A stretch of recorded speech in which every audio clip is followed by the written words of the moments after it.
Okay, so to set the context for this lesson, Anastasia is going to be my English language learner, and she is actually at an intermediate fluency level. You're going to learn today what that really means. Maggie's going to be my gifted student, so she doesn't need more work. She needs challenging work, and she needs to be able to be creative when possible. And Mark, do you mind to be my struggling reader? And a struggling reader in this case, so there's specific word, like you have trouble with words, but for you, your reading difficulty is comprehension, just some basic comprehension. And with all of these situations, in particular ELL and struggling readers, they benefit from group work and some interaction and dialogue. The gifted person does as well. In particular, it allows her to express her thinking and her views on things, and there's opportunity again for creativity in this lesson. So this is called the stages of the stages of language acquisition. This is a jigsaw lesson, and I'm going to just briefly share with you with a jigsaw, and it'll be in the lesson, but as a teacher educator mode. In a jigsaw lesson, the lesson needs to have a certain number of parts, at least 3 parts to it, that are not dependent on each other. So these 5 stages, while they are levels, you can learn about any of the stages independently from the other. In this case, we have 2 home groups. So the home groups is where you start, and you'll see that there are letters beside your name, and then there are letter cards in the center. That is for your expert groups. So there's 5 stages. So in this case, there's going to be 5 groups, and you're going to become an expert either in A, the first stage, B, the second stage, and so on.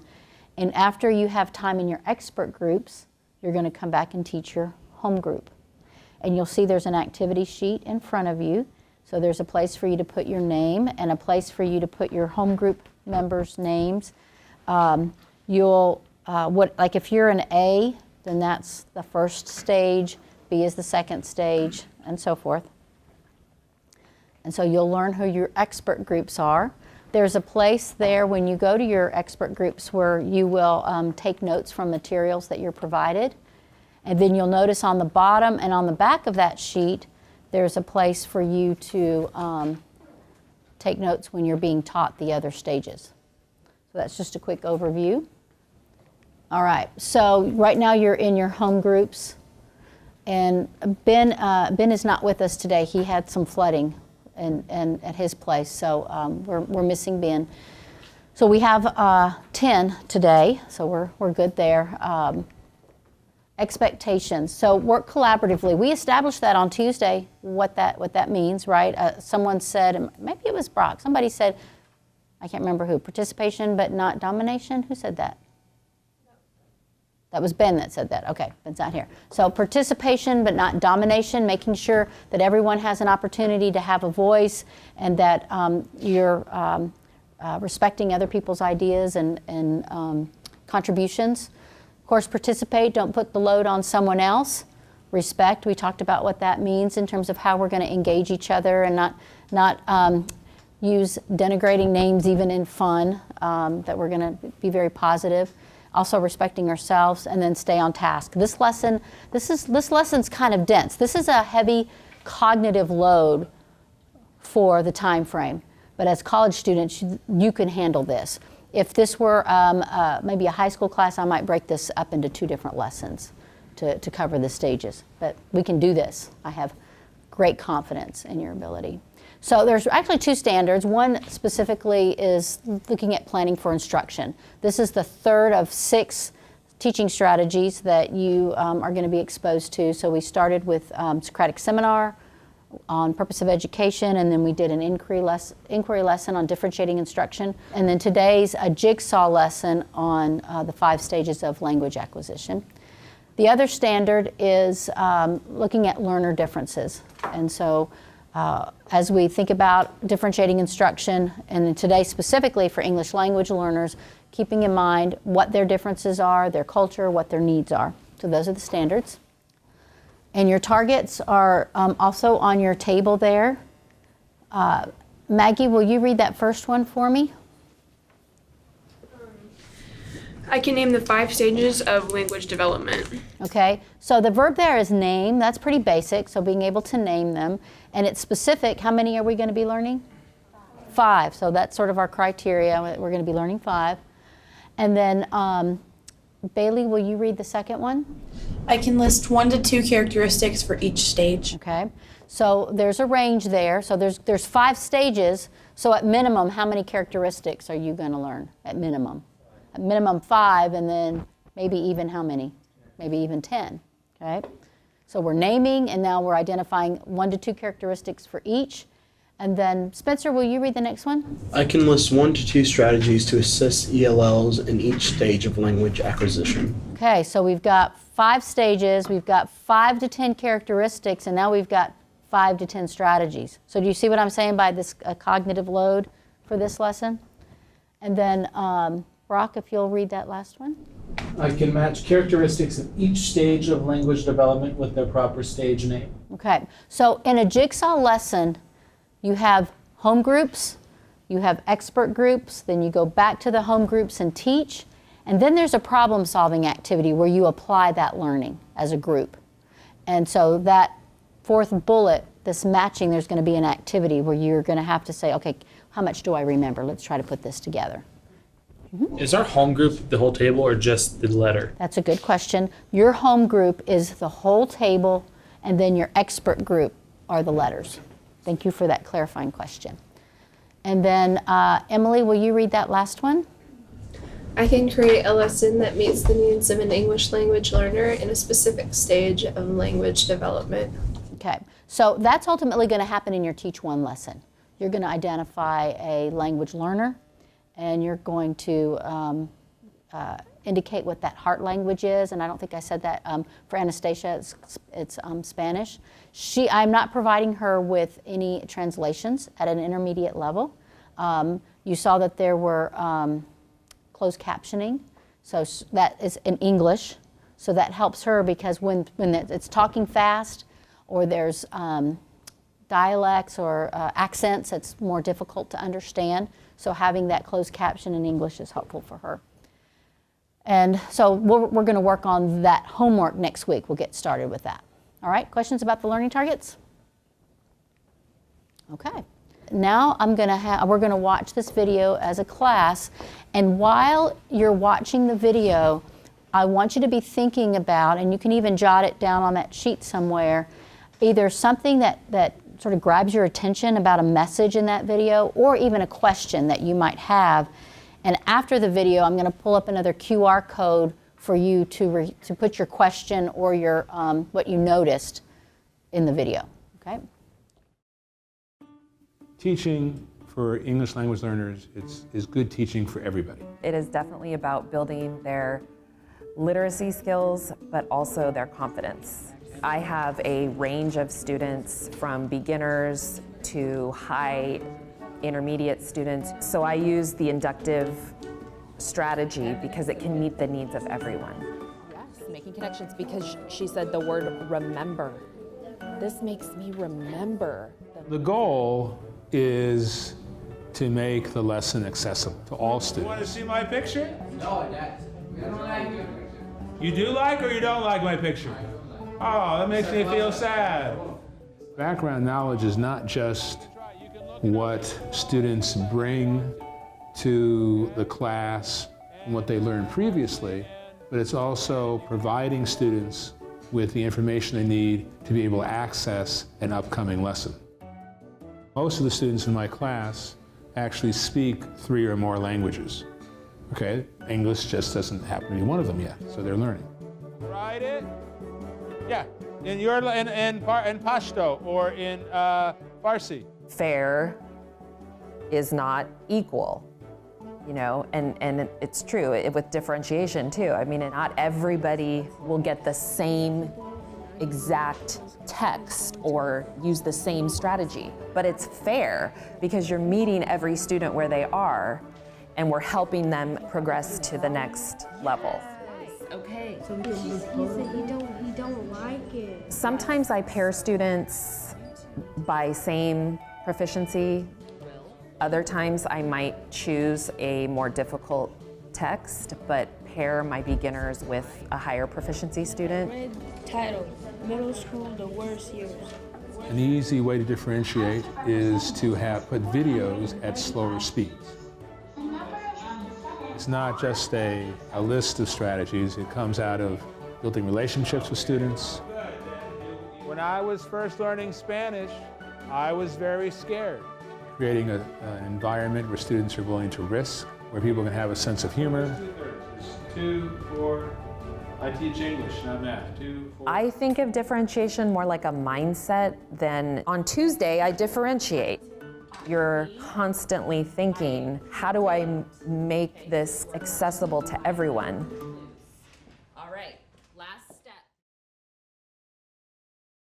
So you're going to need your QR codes back out. Put your name under title, please. So I see differentiation isn't a strategy, it's a mindset. That was a quote. Yeah, I did too. I mean, it's just what you do. It's just what you do. And so it's like a puzzle. You're trying to figure out, how can I meet their needs? How to manage the slower pacing differentiation. Oop, it moved on me. Where'd it go? How to manage the slower pacing for differentiation for ELL students. Ooh, they keep moving on me. I like the idea of having your philosophy of differentiation be presented instead of trying to incorporate differentiation in particular lessons. Good. How do I find out what level of English literacy my students have? That is an excellent, excellent question. There's actually a test, maybe it's called TESOL. I'm thinking it's TESOL if I'm remembering correctly. When second language learners come into the schools, there is a test that they're given to determine their level of language proficiency, and that information is usually, you can get that from the guidance counselor. You don't always get it right away, but you can certainly seek out, and then if you don't have that information, as you are engaging with them, based on the characteristics that you're going to learn today, you'll begin to have a sense of where they are and then some strategies that you can use. So that's certainly a good question. Okay, who wants to share out something that they've put on their Padlet that I didn't already speak to? Mm-hmm. At the beginning of the video, he stressed that you want to make sure that your students are confident in what they're doing. And like I posted on my Padlet, that is really important whenever you're learning a new language, that you don't put up an effective filter which blocks you from actually learning. So students say they don't like math, and then consequently they do poorly in math, but that's because they told themselves they can't do it, so they don't do it. So you have to make sure that whatever environment your student's in, that they do feel confident and secure in what they're doing. So when you think about that, I mean, that's easy to say, but how do you do that? You know, how do you help them feel confident? You don't force them to speak if they don't want to.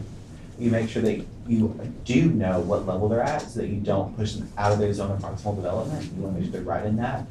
You make sure that they have vocabulary friendly, know their interests. You know, language is more than just a content. That is a way of thinking, a way of processing your world. So you want to make sure that it does apply to them. It's not just something that it's there. And I think too, as you're learning a language or anything, that as the instructor you want to praise effort and help them see progress. And sometimes students will get frustrated when they can't do it perfect, and then they won't try because if I can't be good at it, then I don't want to do it. And so you have to, that's sort of what we call a fixed mindset. It's based on talent, and it's not. You can learn with your efforts, and so just praising that. So that's good comments. I quoted from the video. I like the one kind of talks about, differentiating isn't just a strategy, as in like Tuesday I'm going to differentiate and, put subtitles on, but it's a mindset of you approach every single day of your teaching as how can I make this accessible to everybody. Yeah. I think that's so important, that it's just what we do. Here's an example, and it's kind of humorous, and it's almost like, really? When I was teaching in the MTeach program, I was one of my students was in a chemistry classroom, and they were doing the context for learning. And the teacher had said, well, I don't have any students with special needs. So I'm in there videotaping, and there's a deaf student with an interpreter in the room. And it's like, how do you miss that? But it's like, that's one of my kids.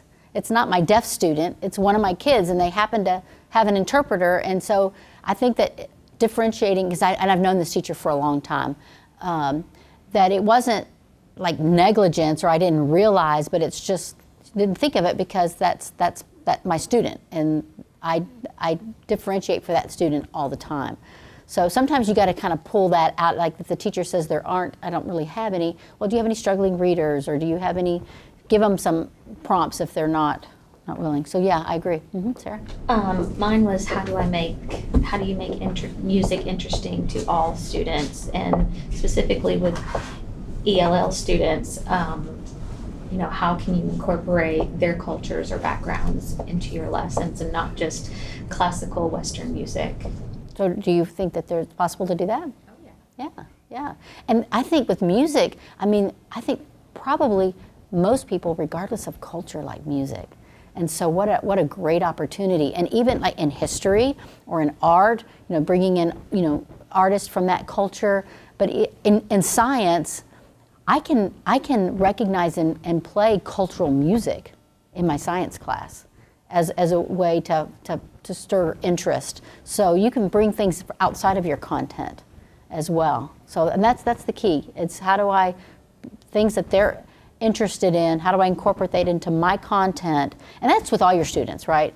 You want to build that motivation because you're interested in them and who they are, their culture, their background, their interest, and finding ways to bring that into the lesson.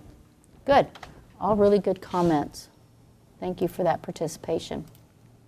So the driving question is underneath your learning target, so you can I stacked them because of sort of space there. I didn't want to make it too messy on that table, but there you have it. So the driving question is, what do I need to know to help my English language learners? So that's the question that we're going to be answering today. What do I need to know? And we know that there's 5 stages of language acquisition, and we know there's going to be some characteristics and some strategies. And that's the information that we're going to find so that we can answer this question. So here's the process. You're going to start in your home groups. Right now you're in your home groups.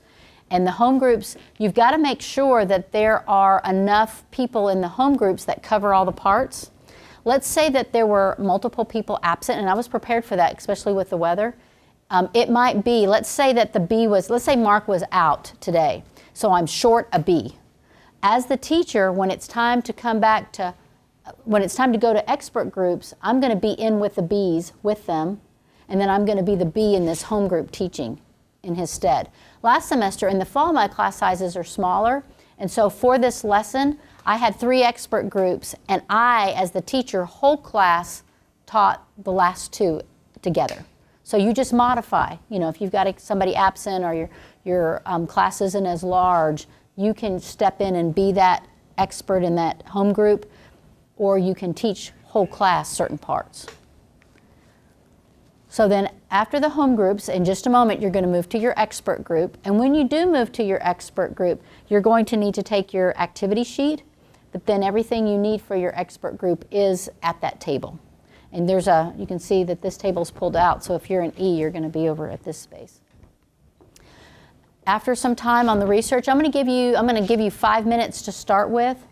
And there's the information, in fact, at each table, so don't take it now until you get to your expert group. There's an academic language sheet, and if there's any other academic language, we want to write it on here, but also we'll put it on the board over there. There is an article that goes over each stage. Only focus on your stage. So if you're an A, you're stage 1. If you're a B, you're stage 2. C's are stage 3. D's are stage 4, and E's are stage 5. So it has all the information here, but just focus on your particular stage. And to support that is a chart. Again, focus on your stage. It just gives you a little bit more information. All right?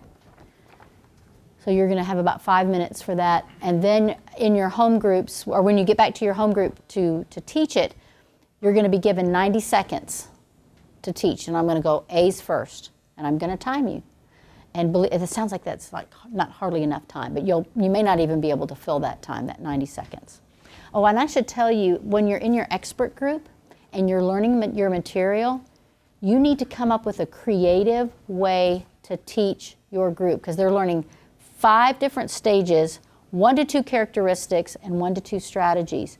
So mnemonics, you know what a mnemonic is? We talked about that. Like in science, for taxonomy, kingdom, phylum, class, order, so on. Kings play chess on Fridays, generally speaking. In music, face for the notes. Every good boy does fine. So mnemonics can be powerful tools for remembering. Also, gestures. So I'm in the Rotary Club, and we have what's called the 4-way test, how we approach our everything that we do and say. And one of our projects is in elementary school, 3rd grade. We give dictionaries. Anybody get a 3rd grade a dictionary from the Rotary Club in 3rd grade? Okay, I'm not sure how long they've been doing that, but so I taught the 3rd graders the 4-way test. And so I got all the 3rd graders up, and the first one, is it the truth? So I had to make a T. So they were all standing up, is it the truth? And then they made an F. Is it fair to all concerned? Then we made a G. Will it build goodwill and better friendships? And then we made a B. Will it be beneficial to all concerned? And so we did those motions, and that helped. I use that because I'm a new Rotarian, and that's a lot to remember. So I use, even like today, I have my Rotary Club this morning, and we always at the very end, we stand up and we say the 4-way test. And in my mind, I'm going, T, you know, and it helps me to remember. So you can use body motions like that when you're thinking creatively, and so you're going to do that as a group. And if the group is like, well, I'm going to teach it this way, and you want to teach it differently, that's okay, because you're going to your own home group. So you're going to teach your partners 90 seconds, and then you're going to do a problem-solving activity, a matching. I'll bring that to you when it's time, and then we're going to review and assess. Okay? Questions about the process? This is a great strategy. I told you about going to Oakland Middle School and doing on teaching. I did a jigsaw with them, and it was a lot of fun. Okay, so A's, if you're an A, get your activity sheet and a writing utensil and move over there where Anastasia is. If you're a B, then you're on this side, C, D, E. So go ahead and get into your spaces. Your materials are in the middle. You've got whiteboards that you can use to come up with ways to teach. Keep in mind, your activity sheet is a place for you to take your notes.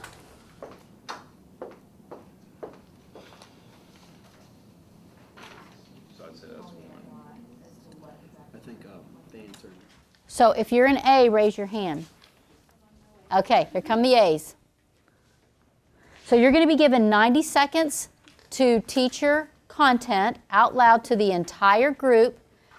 At the very bottom of your activity sheet is the place where you put A. That's where A goes. So you can go ahead and write A, and she'll tell you the name, they'll tell you the name, and that's where you're going to take your notes, because while you're an expert in one area, you're held accountable for all areas. Okay? And we will review at the end. So I'm going to set my timer for 90 seconds, and when there's 10 seconds left, I'll say 10 seconds and then I'll count down. Everybody ready? Okay, A's, set, go. They respond really well to pictures. A good strategy for teaching is to pair students with other students in their language. Good job, A's. So everyone get down the final parts of your notes. I heard an academic language term that was from Tuesday that I think Spencer wrote on the board. Did you catch the word that she said? Which one was it? Manipulatives. What's a manipulative? Yeah, it's a physical thing you can use to teach. It can be a 3-dimensional thing, but it can even be pictures, you know, if you're organizing pictures or what have you. Good. Anybody else hear any academic language that was used from your academic language sheet? Receptive vocabulary. Okay, so tell us what that is. Just like the amount of words that they know, like can register but maybe not speak yet. Yes, and these numbers, like you'll see some variation in these numbers. It sort of depends on the source, and sometimes they're taking into account like and the, and you know those conjunctions and what have you.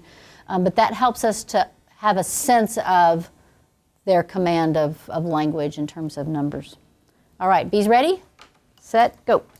the content into words they understand so they can understand what's complicated. Challenge with this. Good, good. Okay, so let's pause for a minute. Now, the way that I think about these languages, I sort of think of them as like stair steps. So what was stage 1 called? Pre-production. And what are some what kind of period is it? It's that silent period, right? And how many words do they know? Yeah, like 500 or less, right? So it's pre-production, it's the silent period. They know 500 words or less. And what is a strategy? Visual aids. Yeah, things that they can see. Also gestures, right? Those are ways. So after early production, what's the name of stage 2? Early production. Oh, did I get it backwards? It was pre-production. Pre-production and then early production. Thank you for correcting me. So pre and then early production. So how many words? Up to 1,000. So up to 1K. And then what is another characteristic? 1 to 2 words. And a strategy? Simplify your language, not your content. Simplify, and it's asking either or questions, yes or no. Sometimes we think about it as it's the rules of 2. So you want to ask 1 to 2 word questions, like either or, yes or no. And they can say, 1 to 2 word phrases. So sort of like the rules of 2, but it's 1,000 words. So now we're ready for the C's. You ready? Okay. Okay, hang on. Okay, set, go. Small sentences. And then talking about So you give them all the tools. Good, good. I saw some good hand motions there. Okay, so that was stage 3. What was stage 1 again?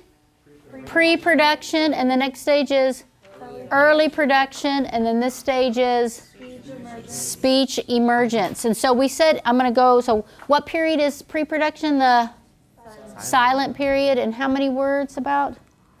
500 or less. And then when we get up to pre-production, how many words?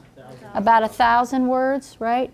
And it's either or questions, yes or no, this or that, right? And then so for speech emergence, it's not 2, it's now short, right? Short sentences they can put together, and you can ask a little bit more complicated questions.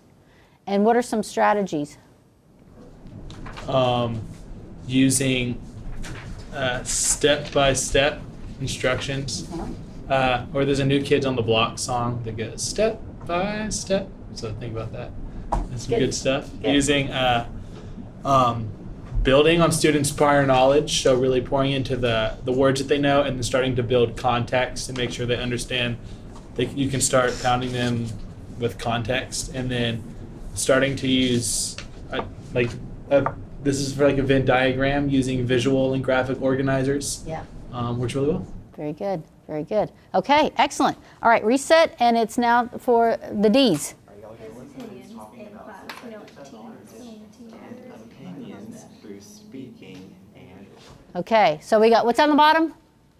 Pre-production, early production, speech emergent, intermediate fluency. So if you think about this flow, God bless you, they're getting more and more adept. They're learning more. So we got, 6,000 words about now. They can make more complicated sentences. As strategies, you want to sort of step back and give them more opportunity to express and to organize their thinking and their writing. So they're just getting more and more fluent. Okay, watching my time, we need to do the E's. You ready? Set, go. So obviously comprehension is just being able to comprehend. That's the M. E is the expansion of figurative language. Good, excellent teaching. Now we're going to do a quick strategy here. I'll get it out of my mouth. A problem-solving activity. You're going to need to, I think we'll do it by 2 per table real quick. You need a space because these are like little, not puzzle pieces, but they're the stages and the strategies and the characteristics divided. So you guys will do one, you guys will do one. Take your pieces out, and as a team, I want you to put them together. This will help you sort of test your mettle, so to speak.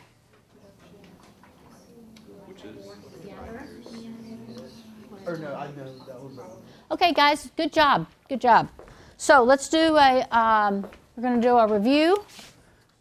You know, when you're teaching a lesson and you are running out of time, and it happens all the time, you got to make some decisions. The learning is always the most important, right? And a closure, learning is still going on. So you do not want to, if you can help it at all, you want to keep your closure, because the closure brings it full circle back to the learning targets. It helps the teacher to identify if there are any misconceptions or gaps. So I know from my time, I'm not going to have enough time to assess you. That's not the end of the world. I can give it to you to take home and do, which I'll give you the assessment, but I won't necessarily have you do it. Just as a sense of what that might look like, as an example. Okay, so because I can't talk without using my hands, we're gonna do this together. So what are the 5 stages? What's the first one? Pre-production, early production, speech emergence, intermediate, advanced fluency. Okay, so let's think about pre-production. What's 1 to 2 characteristics? Give me one. 500 or less words. Okay, so 500 or less words. Give me another. Oh, No. Just think. It's at the very bottom. Uses manipulatives. Okay. That's a strategy. Oh, That's a strategy. Sorry. What period is it? It's the, look at me. It's the silent period. Okay, so that's pre-production. Okay, so that's all right. I caught you. I didn't mean to catch you like that, but I'm just, be prepared. Okay, so we're gonna put the strategies with it. So you said a strategy was? Using manipulatives. And Brock, give me another strategy. Visuals. Okay, always visuals. There was that term realia, that was an academic language term. So when you're reviewing, kids want to put up, and I was not trying to call you out, I promise, but you want to keep them engaged till the very last minute. So that was a good teachable moment. Okay, so we got early production. The next one is? Pre-production. Early production. Okay, give me a characteristic, Mark. They have a vocab of about 1,000 words. About 1,000 words. And then Kate, give me another characteristic. They speak in 1 to 2 word phrases. Yep, 1 to 2 word phrases. And then thinking about a strategy, Anastasia, what would be a strategy? Simplify the language instead of the content. Simplify the language instead of the content. We can still use manipulatives. We can still use realia, real objects. And then what's another strategy, Maggie? Asking short response questions, but like 1 to 2 word response questions. 1 to 2 word. So we're still, so either or, this or that. Yes or no. Good. Okay, so again, pre-production, early production. Now we're at speech emergence. And so what's a characteristic, Sarah, of speech emergence? How many words? 3,000 words. Okay, so about 3,000 words. And then Emily, give me another characteristic. They can speak in short sentences. Short sentences, okay. And a strategy, Jeremy. You can ask them, like they do can walk through steps of solving problems. Step by step. I can't sing. Okay, steps. And then what's another strategy, Bailey? Venn diagram. See, it works, doesn't it? It works. Okay, so bottom again, what is it? Pre-production, early production, speech emergence. Okay, so give me a characteristic, Maggie. Go back to Maggie. Characteristic. Think of of intermediate fluency. Am I there? Yes. Okay. I'm sorry. 6,000 words. And give me another one. Brock, give me one. She's giving you a hint. Oh yeah, they share their opinions and their knowledge. Good. So they share their opinions and their knowledge. Good. And give me a strategy, Mark. Note taking. So they're ready to start taking notes. And Sarah? Is this for intermediate? Intermediate. fluency? Look here. Use brainstorm. Oh. Brainstorming and tiering. Good. Okay, so starting at the bottom. Early production, speech emergence, intermediate, Advanced fluency. Okay, good. Emily, give me a characteristic of advanced fluency. They can speak with very few grammatical errors. They speak really well, few grammatical errors. Okay, Spencer, give me another one. He's ready for me now. Comprehensive in their thoughts and can dictate them in writing and speaking. Absolutely. So they comprehend very well, and they write very well. And then what's strategy, Jeremy, for advanced? They can take notes. Sarah's ready. Enhanced study skills. Enhanced study skills. And the thing about, like, basically, they operate on their own. They need a little bit of supports here and there. And this wasn't necessarily in the reading, but closed captioning in English. And in the video, they talked about maybe slowing down the video if need be. You can do that. Okay, what was I modeling for you in this review? What was I doing? Okay, so the whole thing was a jigsaw, but in this review, what was I doing? I was definitely kinesthetic sort of definitions, but I kept repeating, right? It was repetition, because I knew there's a lot of parts. This is a heavy cognitive load, so I stopped. Like there were 5 parts. After the second part, I started reviewing with you, right? And then but I knew I was running out of time. I would have done it again after the 5th one, but I needed to get to this problem-solving activity. And I knew that I needed to get a review in, so I had to make some decisions on the fly. But this review was important because I'm listening for any misconceptions, but also listening for some gaps. And the learning targets, you have to know just 1 to 2 strategies and 1 to 2 characteristics. So you could get by with just 1, hopefully more. So the assessment that I would give at this point, I have 2 assessments that I have created a chart. So this is a graphic organizer. So there are the 5 stages, and there's a place for a name and 2 characteristics and 2 strategies. And you're allowed to just do 1 or 2, right? You have an option. Well, I also have a modified version for my ELL, my struggling reader, where some of these cells are filled out. They're sort of filled out here and there as a way to kind of spark their memory. But also a student could prefer to, now, and I wouldn't expect my English language learner to give it to me early at this stage, but if I had, a student who needed to do that, or someone that had dysgraphia, which is a difficulty writing, it's a diagnosis where they don't write well, it's that fine motor skill, that they could give that orally. I could even have them give it in a flip grid, have them just step out and do a flip grid response. So giving some choice, remember differentiating the assessment.